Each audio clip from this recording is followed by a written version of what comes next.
इस वीडियो का उद्देश्य केवल जानकारी और शिक्षा देना है। इसमें दिखाई गई घटनाएं और विचार किसी भी धर्म, समुदाय या व्यक्ति की भावनाओं को ठेस पहुंचाने के लिए नहीं है। हमारा मकसद सिर्फ सच्ची घटनाओं को समझाना और उनसे सीख लेना है। यह वीडियो केवल एजुकेशनल पर्पज के लिए बनाया गया है। 2 दिसंबर 1984, मध्य प्रदेश की राजधानी भोपाल, झीलों का शहर, सर्द रात और गहरी नींद में डूबा हुआ भोपाल। सड़कों पर सन्नाटा था, घरों में लाइटें बुझ चुकी थीं। किसी को अंदाजा नहीं था कि कुछ ही घंटों में यह शहर इतिहास की सबसे भयावह औद्योगिक आपदा का नाम बन जाएगा। शहर के एक कोने में स्थित था एक chemical plant, union carbide India limited. यहाँ कीटनाशक बनाए जाते थे और उन्हीं कीटनाशकों के लिए स्टोर किया जाता था एक बेहद खतरनाक रसायन, मिथाइल आइसोसाइनेट यानी MIC। रात करीब 12:30 प्लांट के अंदर एक टैंक नंबर 610। अचानक उसके भीतर केमिकल रिएक्शन शुरू होता है। पानी किसी तरह उस टैंक में पहुंच चुका था और जैसे ही पानी MIC से मिला, तापमान बढ़ने लगा। प्रेशर गेज तेजी से ऊपर चढ़ रहा था। अलार्म बजा, लेकिन कुछ ही देर में उसे बंद कर दिया गया, क्योंकि पहले भी छोटे मोटे लीकेज हुए थे और शायद इस बार भी सबको लगा कुछ नहीं होगा। लेकिन इस बार सब कुछ होने वाला था। रात करीब 1 बजे टैंक का प्रेशर इतना बढ़ चुका था कि जहरीली गैस बाहर निकलने लगी। कुछ ही मिनटों में 40 टन से ज्यादा MIC हवा में घुल चुकी थी। एक जहरीला बादल धीरे धीरे शहर की ओर बढ़ रहा था। पहले हल्की जलन महसूस हुई, फिर आंखों में तेज चुभन, फिर सांस लेने में तकलीफ। लोग नींद से जागे। खांसी, घबराहट, उल्टियां।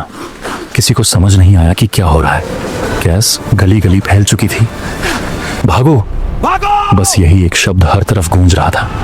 माएं अपने बच्चों को गोद में उठाकर दौड़ रही थी। लोग सड़कों पर गिर रहे थे, कुछ वहीं दम तोड़ रहे थे। आंखों में इतनी जलन कि लोग देख नहीं पा रहे थे।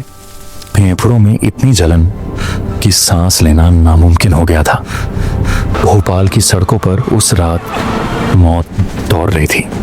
अस्पतालों में अफरा तफरी मच गई। डॉक्टरों को नहीं पता था कि यह कौन सी गैस है, इलाज क्या करें, कौन सी दवा दें। मरीजों की लाइन खत्म नहीं हो रही थी। कुछ लोग अस्पताल पहुंचने से पहले ही दम तोड़ चुके थे। सुबह होने तक सड़कों पर, घरों में, गलियों में लाशें पड़ी थीं। सरकारी आंकड़े कुछ हजार मौतों की बात करते हैं, लेकिन अनौपचारिक अनुमान कहीं ज्यादा है। और जो जिंदा बचे वे भी पूरी तरह सुरक्षित नहीं थे। यह प्लांट अमेरिकी कंपनी यूनियन कार्बाइड की भारतीय शाखा का था। जांच में सामने आया कि कई सेफ्टी सिस्टम काम नहीं कर रहे थे। रेफ्रिजरेशन सिस्टम बंद था, गैस स्क्रबर ठीक से काम नहीं कर रहा था, फ्लेयर टॉवर निष्क्रिय था, यानी एक के बाद एक सुरक्षा परतें फेल हो चुकी थीं और शहर को इसकी कोई जानकारी नहीं थी। कुछ दिनों बाद कंपनी के चेयरमैन वॉरेन एंडरसन भारत आए, लेकिन जल्द ही जमानत पर रिहा होकर अमेरिका लौट गए। यह मुद्दा आज तक विवादों में है। क्या न्याय हुआ या समझौता? 1989 में $470 मिलियन का सेटलमेंट हुआ, लेकिन क्या यह रकम उन जिंदगियों की कीमत थी? त्रासदी यहीं खत्म नहीं हुई। हजारों लोग आज भी फेफड़ों की बीमारी, आंखों की समस्याएं, त्वचा रोग और जन्मजात विकलांगताओं से जूझ रहे हैं। कई बच्चों का जन्म ऐसे हुआ जिन्होंने उस रात की कीमत अपनी पूरी जिंदगी से चुकाई। कहा जाता है कि प्लांट के आसपास की मिट्टी और पानी लंबे समय तक दूषित रहे, यानी जहर सिर्फ हवा में नहीं था, वह जमीन में भी समा चुका था। हर साल 2 से 3 दिसंबर की रात भोपाल में लोग मोमबत्तियां जलाते हैं। भोपाल गैस ट्रेजेडी मेमोरियल आज भी उस रात की गवाही देता है।